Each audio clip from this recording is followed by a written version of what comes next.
Magandang gabi po. So ngayon nagagawa tayo ng heavy duty na burner. So ito ay 1 1/2 ang laki niya. So ang lagyan natin ito ay ang 8.5 inches na chamber, yung ating heavy duty. So ang kapal yun ay 8 mm. So ito ay tutorial natin, no? Mga butas niya, paano natin binutasan o ilang piraso yung butas natin ito. So bagong butas natin ito, so ipapakita natin sa inyo para kung sino gusto mag DIY, pwede po silang mag DIY nito. So ngayon papakita ko po sa inyo. So salamat po sa lahat ng sumuporta sa ating YouTube channel video, sa ating mga subscribers. So maraming salamat sa inyo at sa mga subaybay sa ating Facebook account. So maraming salamat. Joseph Padoy Spinner Ligada. So doon po kayo mag PM sa mga transaksyon na gusto kong mag-order. So yan, bali ito ay tutorial natin sa inyo ang ating heavy duty.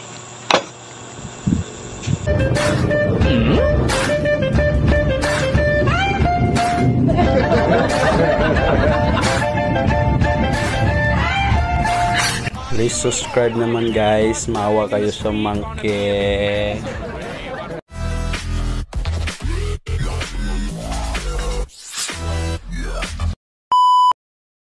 So magandang araw po. Mayroon na naman tayong gawang heavy duty. Sukat nito ay 8.5 inches. So na-curve natin, lumabas siya na ang sa loob niya ay 7.5 yung na-curve natin.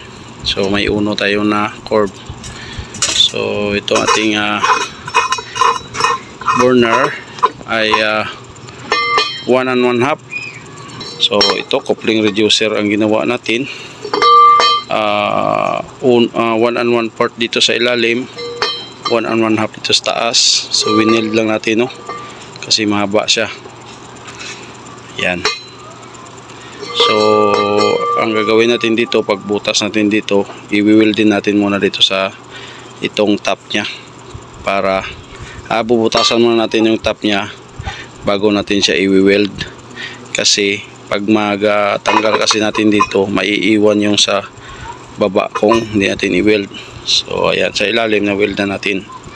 So ito muna ang una nating bubutasan bago natin ilagay dito, kasi i-weld pa natin dito para hindi siya matanggal pag tanggal siya, bago natin siya butasan dito. So unahin muna natin yung top nya para makuha natin dito sa ating may guide tayo. Ayan. So sasandiran muna natin dito para clean. Ito, nasandiran na natin, no? So ikuha na natin, bali lagyan natin siya ng kuha natin siya ng lansang, i-engrave natin siya, no, para hindi mag-slide yung ating drill bit. Ito, nalagyan natin ng guide, no? Yan.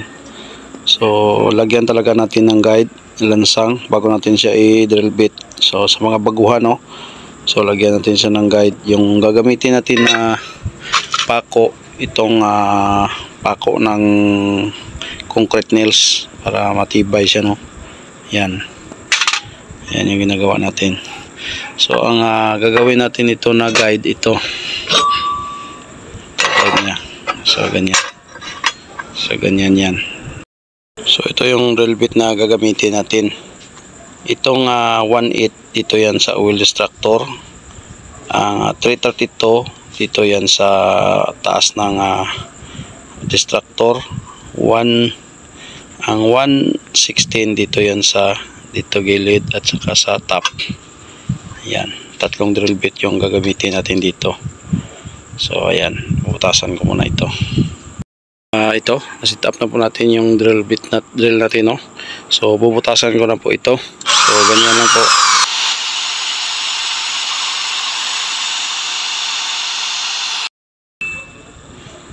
So ito, nabutasan na po natin, no? Yan.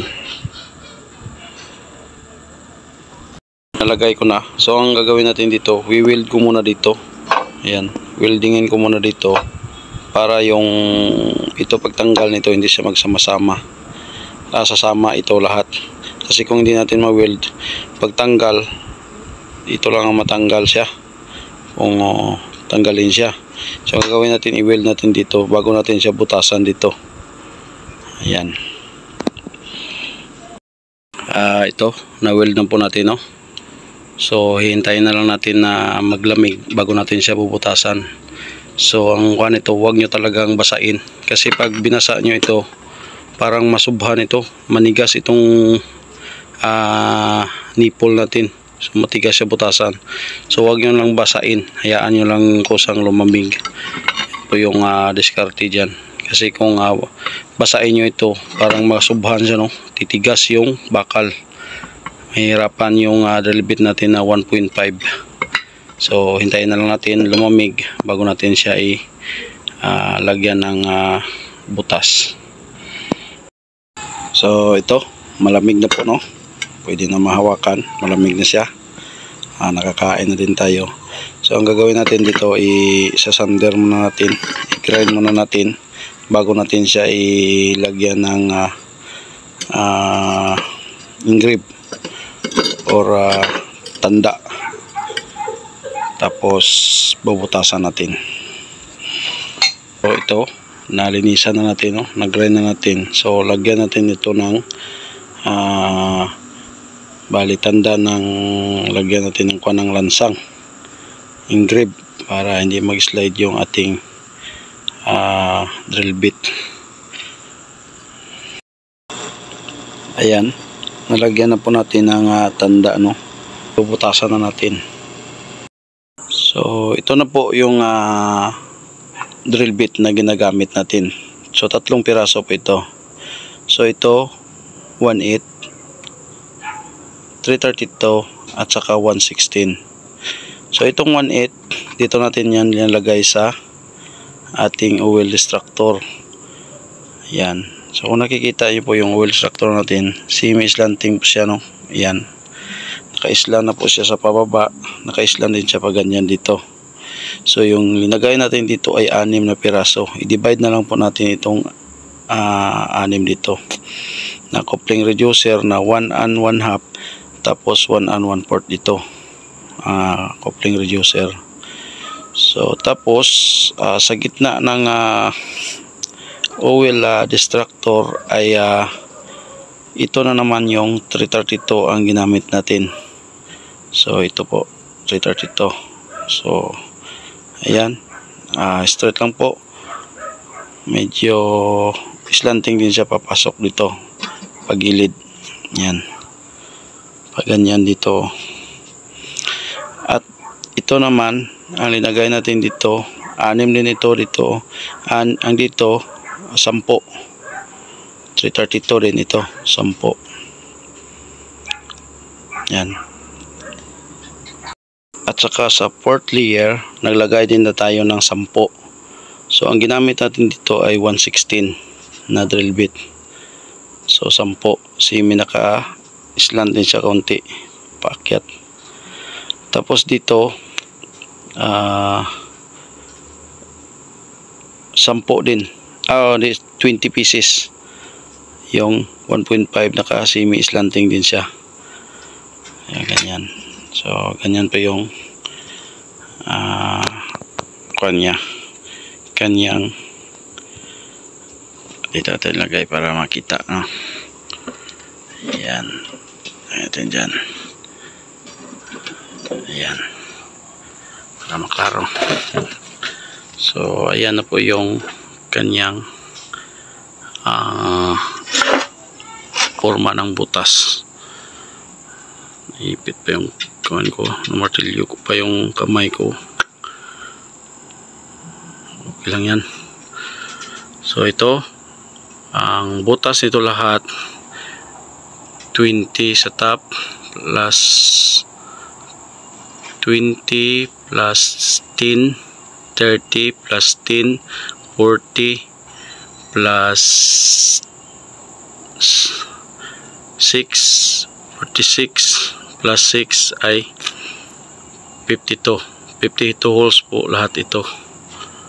Yan. So dito tayo nagwan kasi 332 yung nilagay natin dito para medyo malakas din siya, no? Kit niya doon.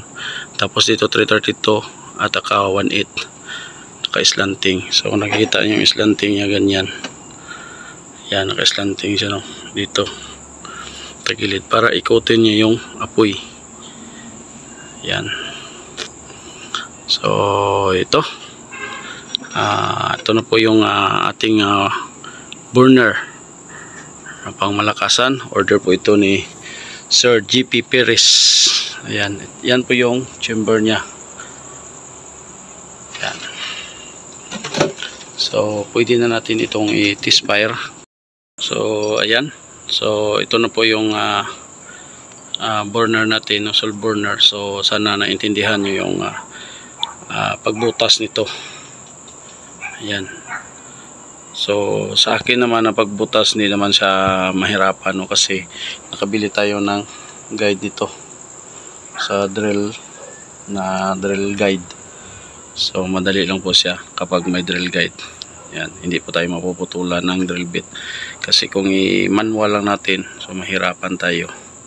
So ayan, bukas na natin ito test fire. Maraming salamat po sa panonood. Sana suportahan niyo yung channel natin. Sana huwag niyo po skip yung ating ads, no?